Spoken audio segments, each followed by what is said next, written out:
Breaking news. A lot of exciting things unfolded this week. Hear about it all in this week's third round news. I'll now hand it over to Battle Rap Mayor. And remember, it's not where you heard it first, but where you heard it best. Welcome to another episode of Third Round News. Today's date is February the 10th, 2022. And boy, was it a crazy week. Starting off with Big Kannon versus Shotgun Suge in Midnight Madness. Yes, that's correct. Big Kannon made his way up to Twitter Spaces. And within his Twitter Spaces, they were talking moments and who has more moments, him or Suge. Big Kannon had this to say. So like all of that shit niggas talking about, bro, niggas know what's up with me, dog. He got more big stage moments. Suge got more big stage moments than you. He got more big names on his resume than you. Hey, I got the biggest moment. Landlord. I don't know none of your moments. What moment is that? Y'all can hear me? Oh, all right. Yeah, what's good, Fonz? What's popping, young Fonz, what up, nigga? What moment is that? What's the biggest moment? What moment was that? What moment is that? Kannon, what's your biggest moment? Talk. Niggas know Let them know your credentials. Niggas know already. The Rip. No, we don't. That's why we genuinely Rip Hamilton rebuttal is the biggest shit ever in the battle rap, dog. Got the biggest reaction ever from Smack. What are you talking about? What was it? The Rip Hamilton rebuttal. Anybody here know what that was? We all know Big Kannon has not been on the scene as much lately. We all know he took a lot of small league battles. He also ended up on People's Court, I guess, for some financial disagreements. I guess the question here is, would you like to see Big Kannon versus Shotgun Suge? If so, who do you have winning in the Midnight Madness setting? We all know Shotgun Suge gives you that street feel. He's already pretty much made for the Midnight Madness. But what about Big Kannon? You know, one of the best freestylers, one of the best rebuttalers. Will that work in the Midnight Madness setting? I don't know. I guess only time will tell. Definitely looking forward to that matchup. In other news,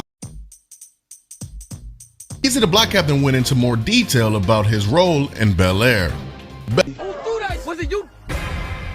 Bel Air is a reboot of Fresh Prince. With a less funny experience in a more dramatic setting, people are wondering, with Eazy the Black Captain's role, is he going to reappear in any future episodes? We all know this is probably one of the best looks a battle rapper has ever gotten. This is definitely expanding battle rap into Hollywood. A lot of people are saying like this is a mistake. A lot of people are saying kudos to Eazy the Black Captain.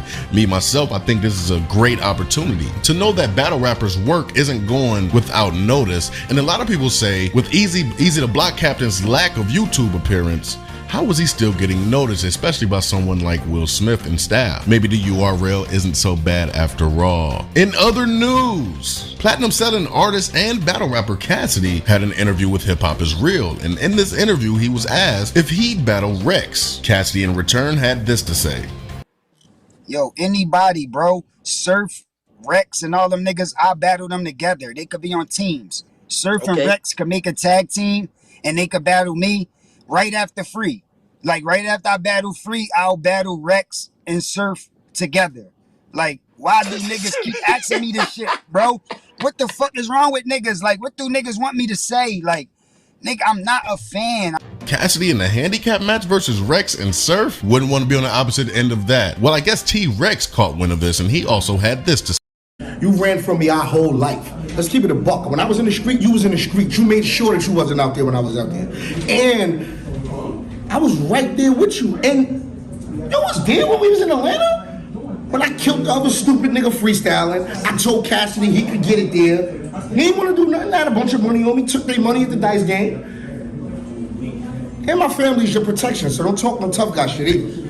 Now, we all know as huge battle rap fans, Cassidy and Murder Mook was actually the battle that everyone wanted to see. But to hear Rex's side is very interesting. Would you guys like to see Cassidy versus T-Rex? Is that a good matchup? I don't know. We know every time Cassidy's out, he brings the energy. We all know Cassidy has the Freeway matchup coming up, which a lot of people aren't happy about. A lot of people are saying this is a waste of money and no one asked for this battle. And then there's more people that's more interested in seeing if Freeway can actually battle in the battle rap standard these days. I don't know. We'll cross that bridge when that time comes. In other news, this past weekend's URL band was a success. The headline one-rounder, Mike P versus Geechi Gotti, not so much. A lot of people don't think Mike P was treated fairly out on the West Coast. And also people are thinking that this loss is devastating to Mike P's career, seeing that he sits out so long, then he comes back just to face something like this. Is there such thing as fairness when it comes to battle rap, seeing as people like Averb had away games his whole career and was never treated fairly, but still managed to be a legendary battle rapper. Does Mike P need to learn to face adversity a little better,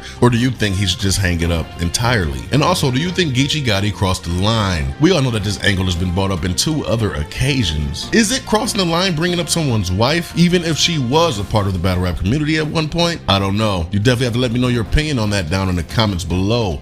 In other news, speaking of URLs banned, New Jersey Twerk. I think we all seen this cringe-worthy one-rounder that New Jersey Twerk was just featured in, going against real name Brandon. Had a lot of the battle rap community actually feeling bad for him, wondering about his mental health, wondering if it was the car accident that plays a part in it, and also wondering if he's getting enough time to write and remember his round. But it's a double-edged sword because the other half of the battle rap community are saying he's a grown man, everyone gets a fair shake. If you can't remember your rhymes, you should probably just sit down. This isn't the sport for you. Well, what we want to know, is this the sport for New Jersey Twerk?